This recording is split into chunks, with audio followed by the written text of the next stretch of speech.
Dan 7 inilah yang kemudian kita bawa semuanya ke rumah sakit. Rumah sakitnya adalah Sulianti Saroso. Dan kemudian kita observasi, kita isolasi masing-masing. Kemudian kita lakukan serangkaian pemeriksaan. Karena ke-7 orang ini memiliki gejala fisik yang mengarah kepada influenza. Meskipun tidak ada satupun yang influenza berat. Influenzanya ringan sedang saja. Jadi kalau panas juga nggak terlalu tinggi, pilek-pilek sedikit dan sebagainya. Oleh karena itu kemudian kita melakukan pemeriksaan dan 7 orang ini tidak masuk pada hari yang bersamaan. Tidak masuk pada hari yang bersamaan sehingga kemudian kita melakukan pemeriksaan pada 7 orang ini. Dari 7 orang ini kita dapatkan 2 orang confirm positif yang kita sebut sebagai kasus nomor 3 dan kasus nomor 4. Iya, Anda masih menyaksikan One on One. Tadi ada pernyataan yang disampaikan oleh juru bicara pemerintah yang khusus menangani virus corona berkaitan dengan perkembangan ada 2 pasien lagi yang positif terjangkit corona. Ini disampaikan kemarin hari Jumat ya. Baik, tapi saya ingin juga kembali berbincang soal pemahaman masyarakat ini. Baik, Pak Hussein. Ya. Bicara tentang flu begitu kan yang biasa, kemudian juga sekarang ada corona. Sebetulnya informasi yang disampaikan kepada masyarakat sudah cukup nggak sih untuk ini loh bedanya antara COVID-19 dan flu biasa gitu? Ya, sebenarnya yang membedakan ini kan nama virusnya aja kan. Artinya tuh bentuknya, gejalanya itu memang hampir sama saja begitu, tidak terlalu banyak beda. Ya, cuman kali ini karena virusnya baru begitu. Nah, itu yang membuat seakan-akan ini menjadi sesuatu yang sangat heboh gitu, luar biasa sekali. Ya. Artinya jika kita terbiasa begitu kan sebenarnya kalau menghadapi penyakit flu gitu kan biasa begitu, dan kita juga yang paling penting kan kalau flu menjaga daya tahan tubuh. Oke. Nah, artinya kalau daya tahan tubuh baik begitu, orang kadang-kadang tidak perlu berobat pun akan sembuh begitu. Baik. Nah, tapi yang menarik ini bicara tentang call center di DKI Jakarta misalnya kan. Ya. Jadi sebelum orang pergi ke puskesmas atau ke layanan kesehatan, nelpon dulu. Sebetulnya cara-cara seperti ini efektif nggak sih? Ya, jika yang bersangkutan masih ragu, masih bingung, itu kan fungsinya call center sebenarnya. Okay. Artinya call center itu sebenarnya langkah di mana seseorang masih panik, masih bingung. Ya, pada saat itu dia bingung bertanya kemana gitu. Silakan telepon call center. Seharusnya call center yang baik itu ya siap gitu, standby. Kapanpun pertanyaan apapun dilayani begitu.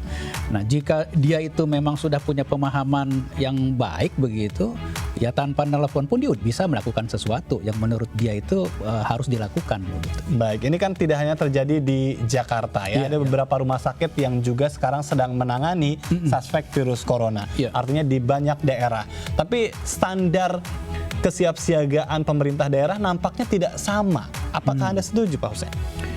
Ya, bisa jadi demikian karena mungkin masih melihat ini kan area ya, per area gitu. Mungkin saat ini yang muncul di Depok ya, sekitar Jawa Barat, kemudian ada di Jakarta mungkin.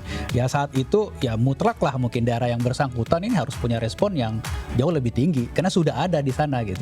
Artinya untuk kontak area begitu harus dilakukan begitu kan. Selain nanti melihat kontak sosial dari yang bersangkutan seperti apa, kemudian juga kontak yang terdekat begitu, pasangannya dan lain-lain begitu.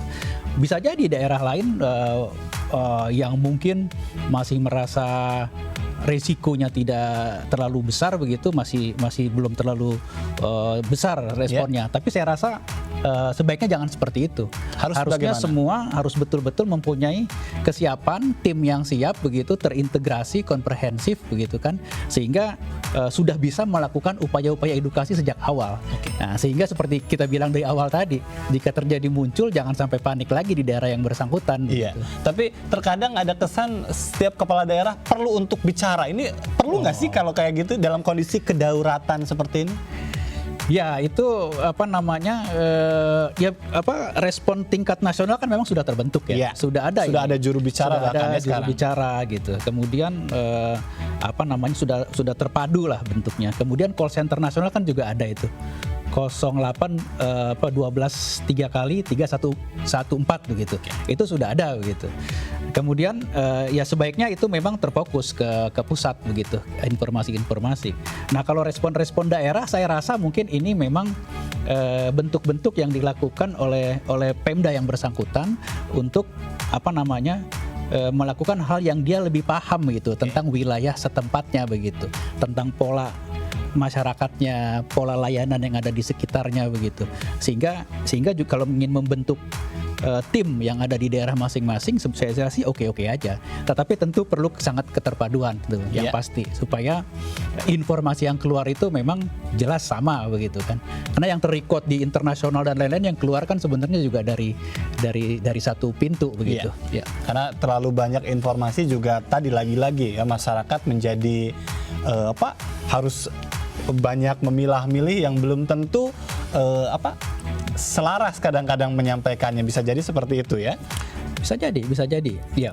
Tetapi saya tetap beranggapan bahwa respon-respon positif dari siapapun begitu kan, itu memang harus didukung begitu. Kalau memang itu dilakukan dengan langkah-langkah yang tepat begitu. Artinya dengan tupoksi yang tepat, dengan expert yang benar-benar memahami tentang permasalahan tersebut begitu. Itu silakan saja begitu. Baik, tapi kalau untuk hari ini ada sebagian masyarakat yang mungkin ini kan yang bepergian ke luar negeri, begitu kan, dalam konteks status sosialnya tingkat menengah ke atas, begitu.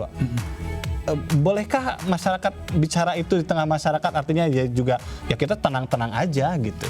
Ya, yang informasi yang harus disampaikan ke masyarakat bahwa penyebaran virus ini itu dari satu orang yang sudah terinfeksi itu bisa ke 2 orang, kemudian menyebar lagi ke 4 orang, ke 8 orang, 16 orang begitu kan. Ya, yang bersangkutan sering berpergi ke luar negeri, tapi dia itu punya kelompok sosial tertentu. Temannya ini kan juga berinteraksi dengan kelompok lain. Pada ujung-ujungnya mungkin dia akan berinteraksi dengan orang yang tidak pernah ngapa-ngapain begitu.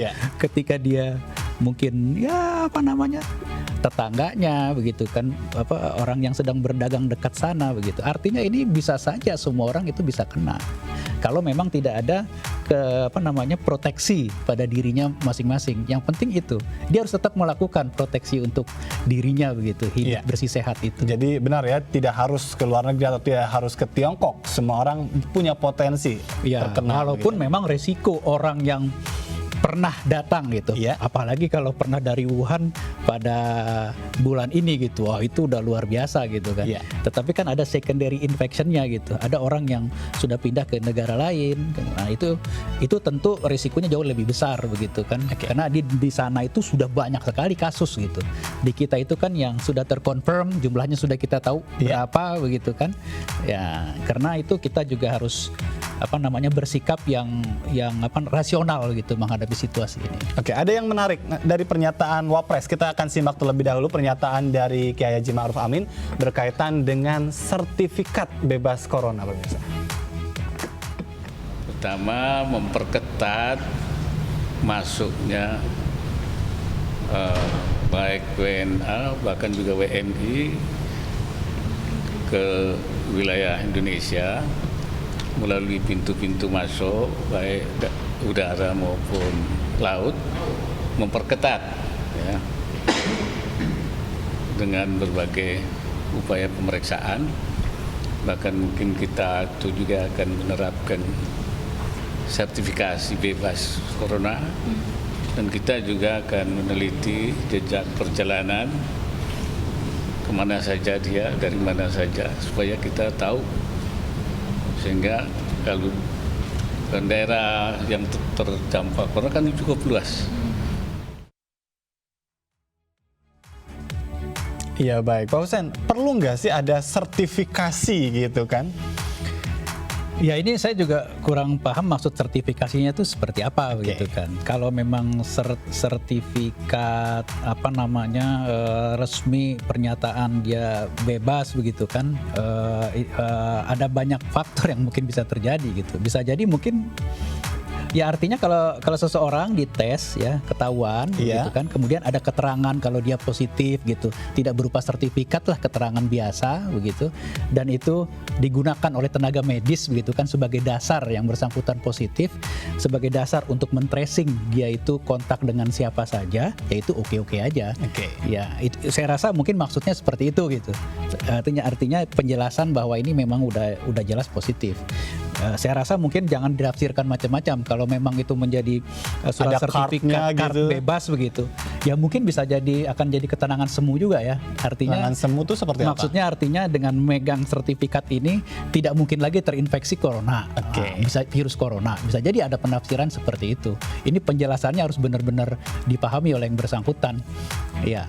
Baik. Tapi kalau bicara tentang wabah atau virus baru atau manajemen pengelolaan berkaitan dengan cara kita untuk bisa menghadapi sesuatu yang kedaulatan ini, Anda sendiri melihat pemerintah kita itu sebetulnya sudah punya sistem yang baik nggak sih? Dilihat dari pengalaman-pengalaman kita kan juga sudah pernah menghadapi SARS, MERS begitu kan? Ya, sepanjang yang saya tahu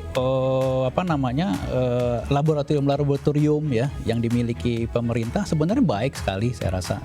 Litbangkes itu punya lab kan, dulu ada pengalaman flu burung dan lain-lain kan. Artinya ini tenaganya, fasilitasnya, SDM-nya saya rasa sudah memadai sebenarnya.